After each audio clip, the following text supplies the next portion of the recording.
I'm going to talk about something that I don't really talk about a lot. I'm going to talk about something that I keep inside, and no one really knows a lot of the truth about how I'm feeling about this. But I hate that I was born with pain built into my genetic makeup. And I feel that I'm at kind of a zenith of holding this in. And if I don't express how I am feeling about the way that my body is feeling, I'm gonna explode, because I walk around with an immeasurable strength that I don't talk about. And I feel the need to talk about it. And it's not because I want sympathy. It's not because I want you to feel bad for me. It's not because I want you to see me as some super strong woman walking around every day in chronic pain. But it's because I want you to learn something from the pain that I'm in, and the only way that I can teach that is through first expressing how I'm feeling, and then the lessons I have learned from that feeling. So I'm on day 4 of marathon training, and I have Ehlers-Danlos and POTS, which basically means that I feel awful 24/7. It means that not only am I in more pain than the average person, but I am also putting myself through pain. And this is going to be a video on chronic illness, but it's also going to be on how to deal with pain. How to hold pain in your hand like a little kitten and find joy in it. How pain is beneficial for breaking down the ego and discovering who you are. So first and foremost, I'm just gonna vent about the things I don't talk about. The things I wish were not a part of me, the pieces of my genetic makeup that I walk around cursing. I can feel every single bone in my body moving. I can feel every joint feel like a stale Nature Valley granola bar just crumbling. I can feel every tendon, every muscle, every ligament. I can feel pain. I have this constant stomach ache, constant headache, constant joint pain, constant fatigue, constant heart palpitations. And I walk around every day masking the pain that I feel, simply because if I truly expressed how I was feeling, and if I answered the question, how are you, with anything other than I'm good, I would be complaining 24/7. Because the thing with pain is the more you speak on it, the more it amplifies. The more you give it attention, the more attention it seeks from you. And so it's not that I like to forget that I'm in pain. I can never forget I'm in pain. But I just kind of look at it as my norm. This is the amount of pain I am in. There's nothing I can do about it, and I must keep moving forward. And so I talk so viciously and passionately about dedication and about how pain can be powerful and about motivation and inspiration, partially because a huge chunk of my life that is untalked about and is undiscovered and that no one knows about is that I have been in pain every day of my life. I went to chiropractors for years as a kid because I have chronic neck pain that causes these chronic headaches. I walk around facing a different reality than most people. But I never let that difference between me and another person stop me from thinking that I can reach the same things as any person without a chronic illness could. Because like I say, and I always say, you're only as strong as your mindset. And I've known, and I've gone to doctors, and I've looked for solutions, and I've gone to chiropractors, and I've gone to physical therapists, and I've tried medication and holistic therapies and different, heating and cooling and CBD gels and rubs to try and get my body to function normally. It doesn't. So that if I know that pain is the constant I will have throughout the rest of my life, then I better figure out how to fucking deal with that now, but don't I? And I wrestle with that most days, because it's like, when I did finally get the diagnosis that not only is the pain I'm feeling going to last for the rest of my life, but it is going to get progressively worse till the day I die, that is a heaviness that comes with that. There's a heaviness with coming to terms that there is no solution for the pain you are feeling, that it is something you just have to live with. And again, I don't want pity. I don't want sympathy here. I'm saying I speak from experience when I say that there is joy to be found in pain. There is strength to be found in pain. And there is gratitude you can find for the bad things that you went through.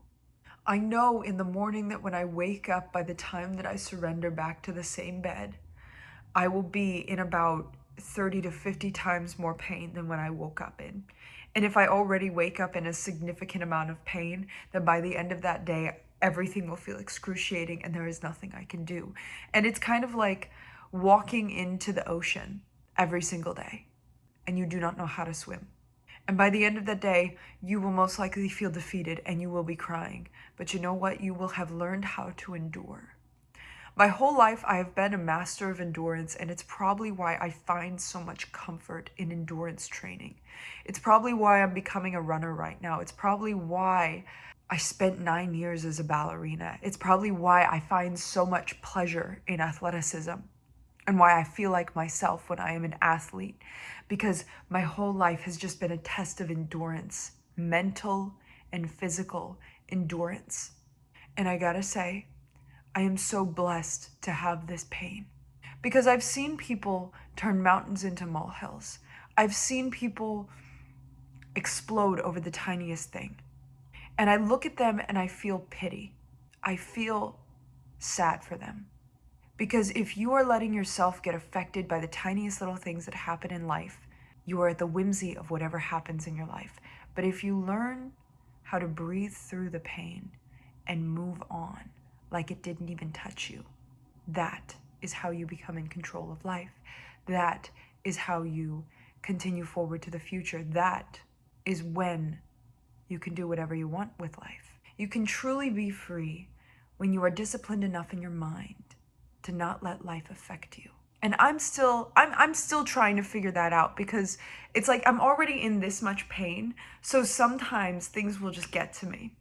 Sometimes things will get to me and I will turn into those people that I pity.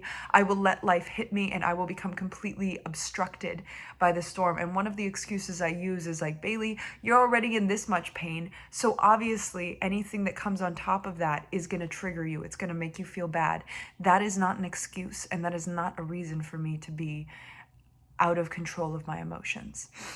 And yes, I still have human moments where I convert back into this person who is highly emotional and this person who gets extremely triggered by the events in her life.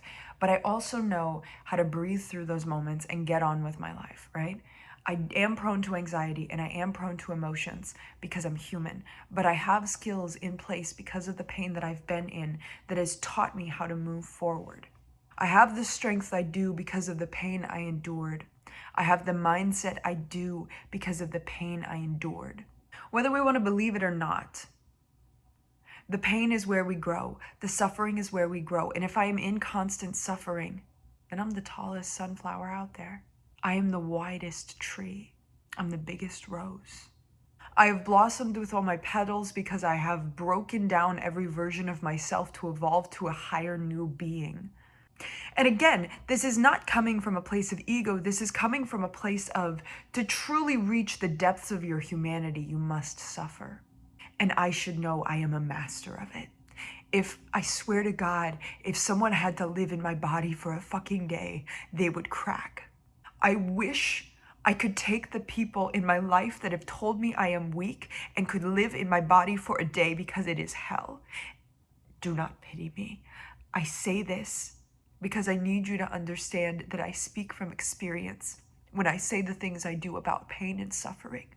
And if you understand this mindset, that to suffer and to be in pain is to grow as a human being, whether it's life handing you a bucket full of bullshit that you got to deal with, or it's you yourself putting yourself through suffering, by whatever means necessary, put yourself through something that you do not think you can do. Put yourself through something that is difficult for you.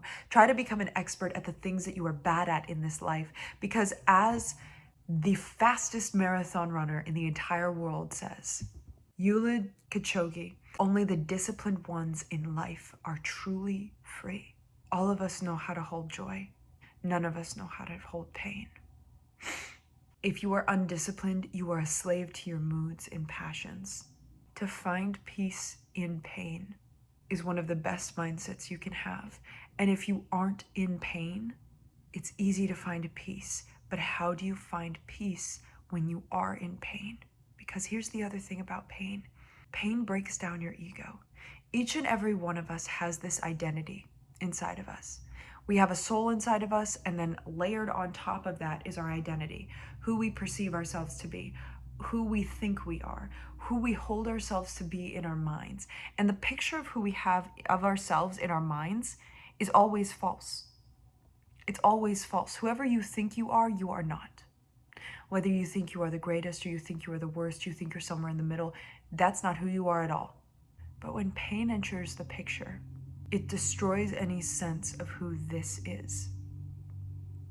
It breaks down who you think you are. It turns you into a crying, blubbering, weak individual. And I say this because that's me every day in my car. That's me every day when I wake up. That's me every day when I come home after a run and it feels like my knees are falling apart. It feels like my hips have popped out of the socket at least twice. And I am still gasping for breath an hour after I've run. And I am a blubbering, sobbing mess of a person. It's in those moments that I truly lose who I am. Because I thought I was this strong. I thought I could do it. I thought I could do it and it could be easy. And I found out that I can't, and I'm here. Because when you try to be good at the things you are bad at, when you put yourself through suffering, when you put yourself through pain, it humbles you. And humbleness is not the lack of confidence. I'm confident in my abilities, but once I have figured out the limit of my abilities, it means I have to figure out how to pull. It means I gotta learn to pull something more out of me. When I go to the limits of my comfort zone and then I reach outside of it and I'm like, oh dear God, this is deeply uncomfortable, I have to add more kindling to my inner fire. I have to add more passion to my heart. I gotta find a deeper drive and motivation to pull out of me to get me to keep going. And it's in that moment of breakdown and rebirth that happens at the edge of your ego. And the edge of your ego is where pain begins. It's where true hard work begins. It's where you become better. Pain is the only thing that can do that. Discomfort is the only thing that can do that.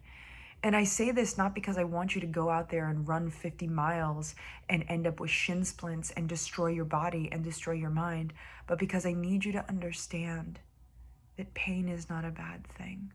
To push yourself is not a bad thing. To be uncomfortable is not a bad thing. Because if you're healing from something you went through or a trauma that you went through in your mind, you're going to have to become extremely uncomfortable to heal from that. Healing hurts worse than the initial trauma. So if you want to heal, you're going to have to be deeply uncomfortable with retelling the story of your life to yourself. To truly find peace is going to take a lot of pain. Trust me, I've been there. I know what it's like. And I'm trying to help you guys find the way home.